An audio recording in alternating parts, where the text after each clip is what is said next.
Баршаларыңызға ассалаумағалейкум. Кеше елордамызда сұмдық жағдай орын алды. Марат Абиев бастаған ТДФ жобасының өкілдері бейбіт митинг ұйымдастыруға шықты. Болашақ сәулетшілері бейбіт шеру ұйымдастыру кезінде полицияның құрықтауына түсті. Астана мен Қарағандыда интернет өшірілді. Елорда тұрғындары интернетке қосылудағы қиындықтарға шағымданып әлек. Төмен жылдамдықтағы интернет қаланың ішінде жұмыс істемейді. Ұялы байланыс қол жетімсіз болып қалды. Ал Марат Абиев деген кім деген сұраққа ол Тимур Құлыбаевтың, яғни Нұрсұлтан Назарбаевтың баласы, белгілі миллиардердің сенімді серігі болып шықты. Демек бұл көтерілістің артында тұрған Нұрсұлтан Назарбаевтың кландастары деген ақпарат әлеуметтік желіні қаптап жүр.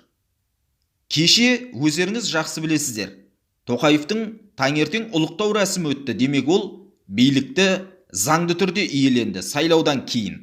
Ал дәл сол күні елордада митинг ұйымдастыруға шыққандар Тоқаевтың билігіне наразылықтарын білдіруде. Қалай ойлайсыз, бұл көтерілісті ұйымдастырудағы негізгі мақсат қандай болды екен? Төмендегі комментарийге пікір қалдырыңыз, каналға жазылып қолдау білдіруді ұмытпаңыз.